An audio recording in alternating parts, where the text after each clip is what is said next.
Hi, crafty friends, and welcome to another Make It Monday. My name's Joe, and I'm the Unlikely Crafter.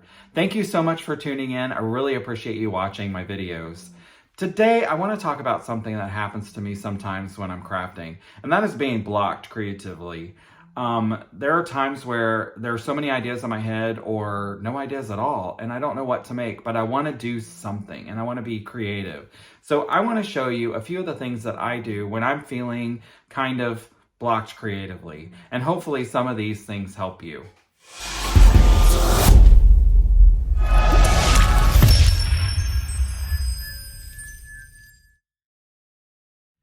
So one of the things I do when I'm feeling blocked creatively is that I like to go through my stash. So I've already done that off camera. I went through some of my stamp sets that I have and picked a few that I was really feeling inspired by. Not necessarily ones that I'm like, okay, these are the ones that I gravitate to quite frequently, but just ones that make me feel inspired.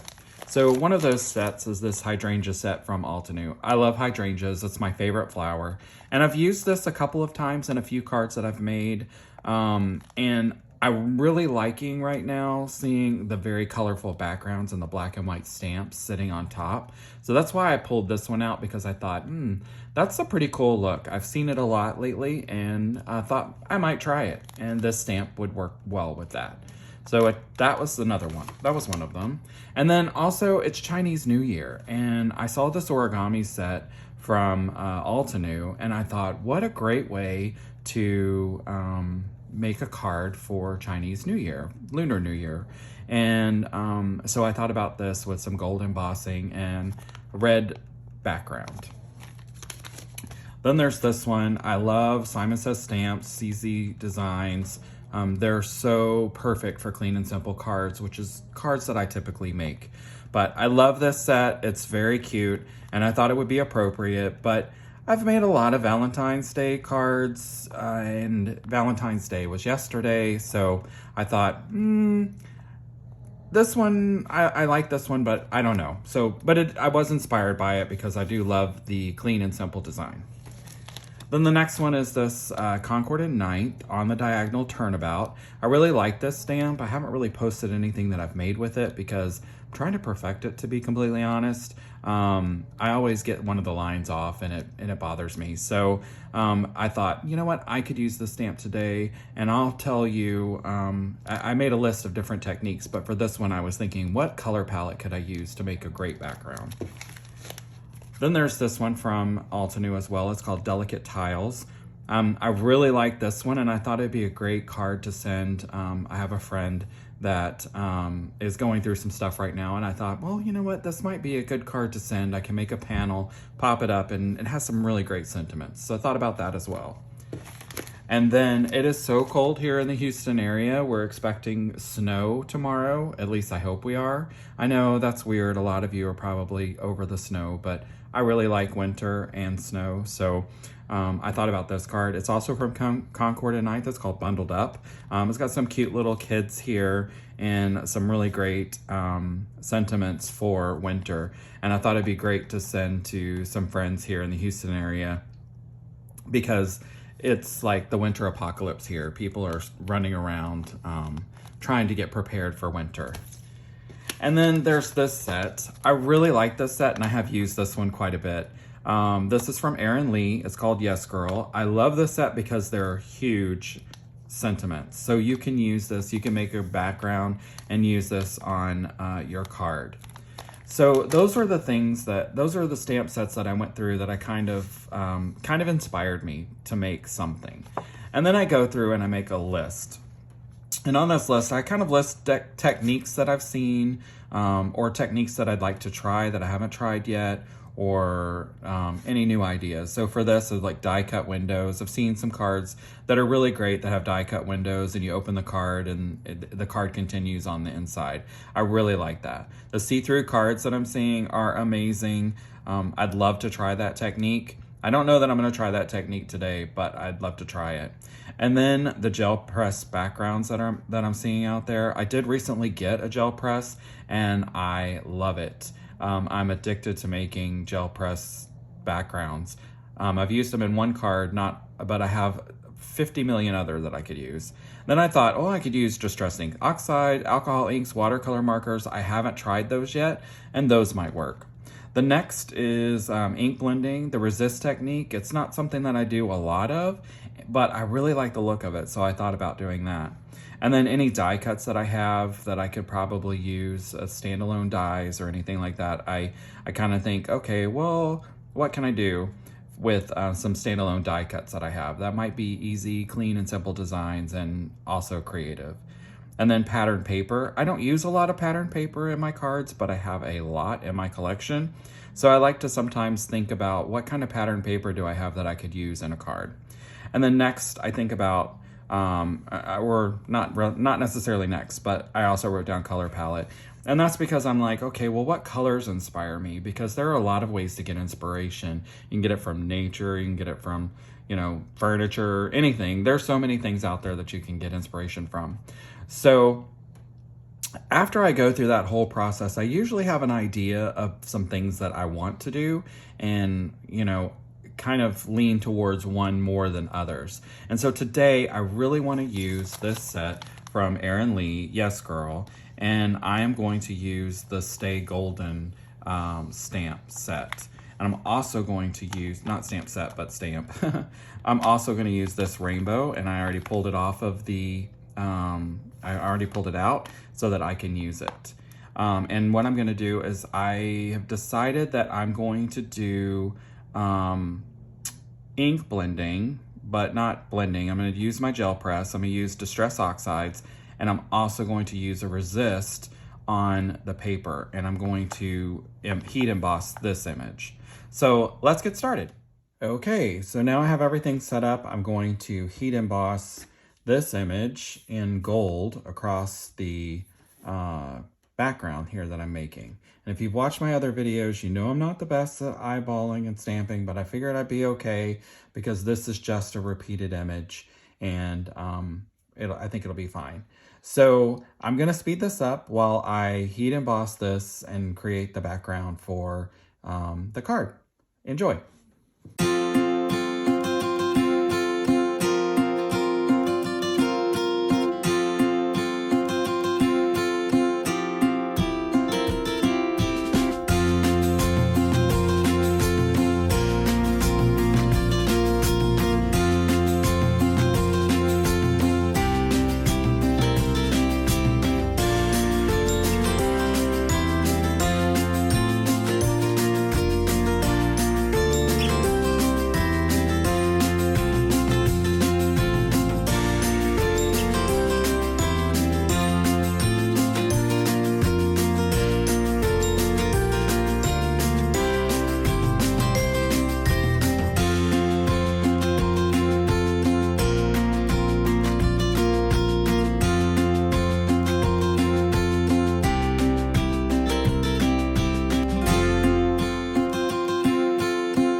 Okay, there you have the finished background. I did mess up a little right there because I was trying to get some of the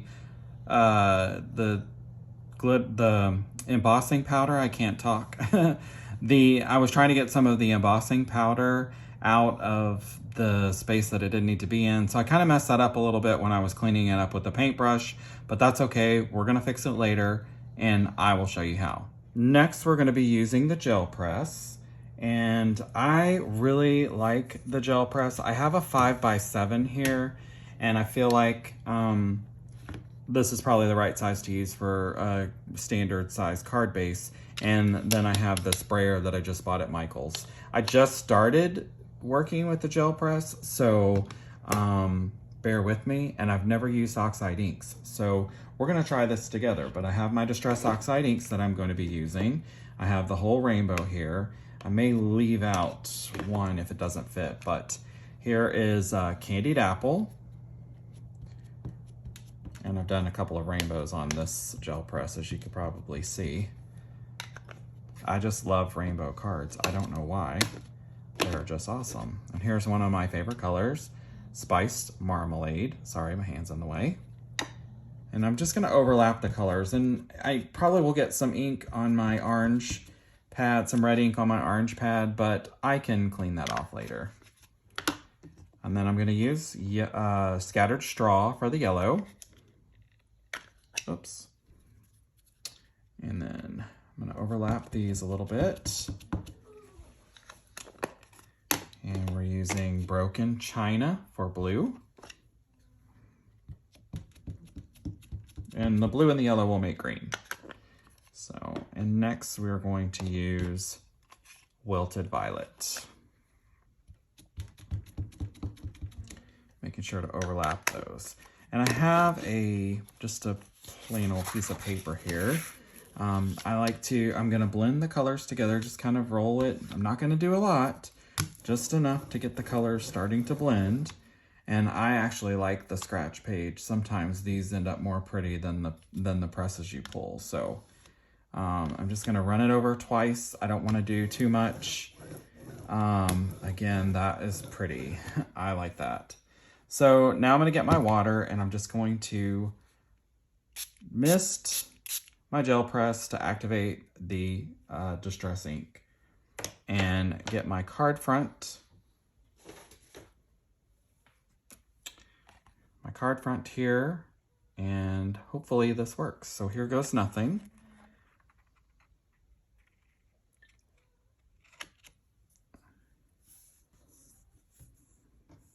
All right. And I'm gonna just kind of rub it in, and it can be messy. It's okay. The background is, the back of this isn't gonna show, so.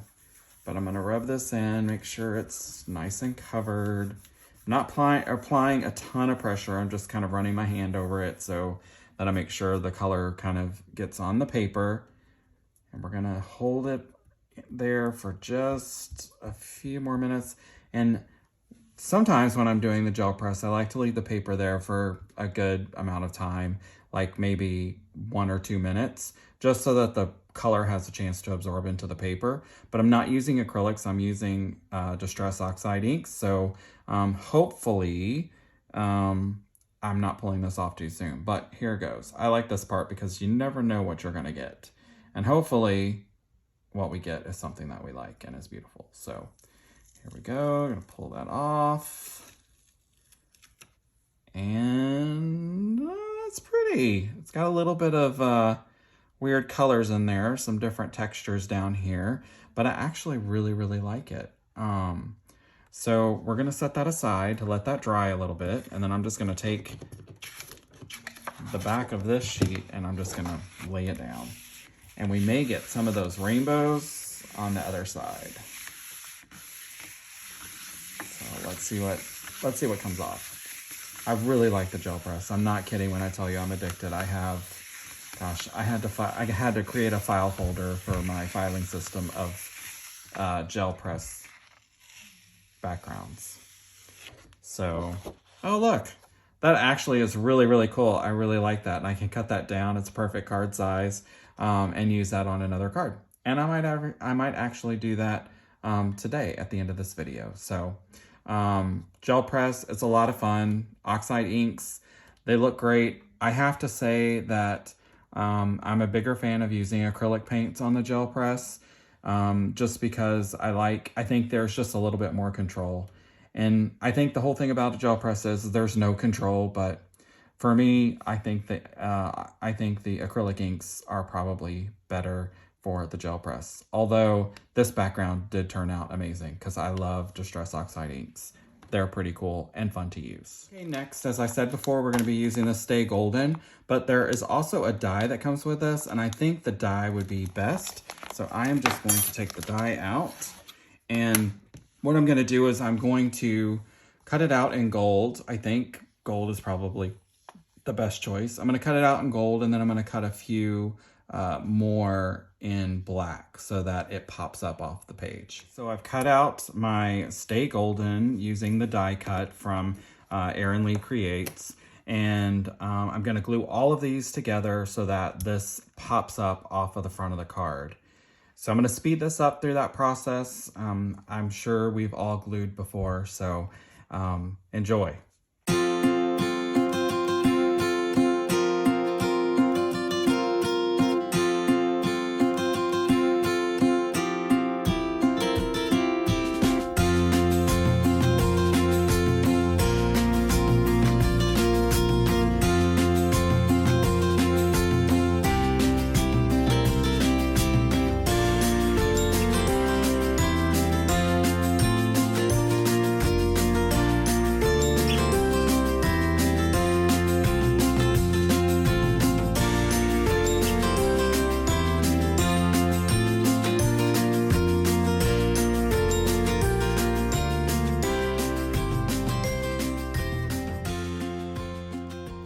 Now that I have everything glued together, I'm ready to put it on the front of my card, or to assemble my card. I have a black card base, and it is cut standard sizes, standard A2 sizes. So, and then I have our panel that we did earlier. I did cut it down to 3 1/4 and 4 3/4, just because I wanted a bigger background on it, and I'm also gonna kind of pop the sentiment off the back. I also cut a piece of fun foam. It doesn't have to be perfect, just something that goes behind here to kind of add a little bit more dimension. So I'm going to just add a little glue to the fun foam, and I'm using Barely Arts glue. This is great glue. I really, really like it. It dries clear, and it does come with applicators. I'm not going to use the applicator, so hopefully I do this right. But it does come with a couple of applicators for fine tip and then regular tip glue. So I'm just, and just to protect it, it just comes with this clear, this cap so that it doesn't dry in the top. But it's really great glue. I really like it. And it's tacky, it gives you a little time to move stuff around. So I really, really, really like it. Get that on there. Now I'm going to glue this on the card front.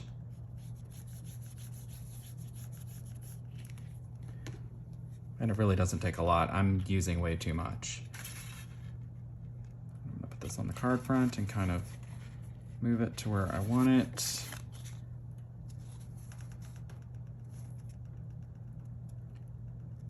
Okay. Now I'm going to get something hard to put on top of it, an ink, one of my clear blocks, just so that it gives it a chance to dry. I'm gonna put that on the side, and then we're gonna use this Stay Golden. In the meantime, I did have this other impression that we took from the gel press, and this was just after I had already done the original one. So I thought, you know, it might be a good idea to make this into a card as well. And I really, really like this stamp set, and I'm going to emboss on this, and I think I want to send this to my niece, so I'm going to use this stamp here called Girl Power. So I'm going to heat emboss this real quick, and I'll be right back, and we'll assemble all the cards.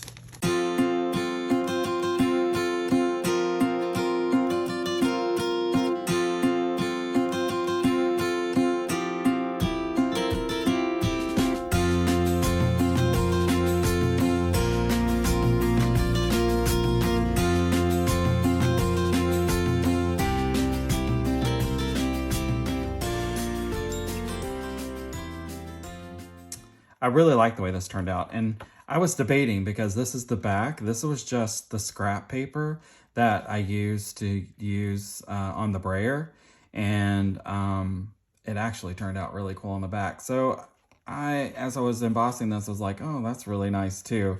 But I think I'm going to stick with this because I do like the images on it, and I'm going to probably cut this down and put it on another black card front. So let's go back to our original card and get that assembled. Give a little bit of time to dry, so it has popped up on there. Now, This is really easy to put down because it, you don't need to worry about, it does come in 2 pieces, but you don't need to worry about it being centered and stuff because it fits this fits perfectly right here. So you don't need the negative image to make sure that it's spaced right, which I like about this die set, or this die. I'm going to just use a sponge instead of my glue sponge and my Barely Arts glue just to fix this on here. So sometimes I like to just get a little bit of glue on a craft sponge and just tap. And this way you don't get a lot of excess glue all over your card. And sometimes it takes a little bit because the glue absorbs into the sponge. So, and if it's too much, just tap it off. And I'm gonna speed this part up, get this on the card, and put together the other card and wrap it up.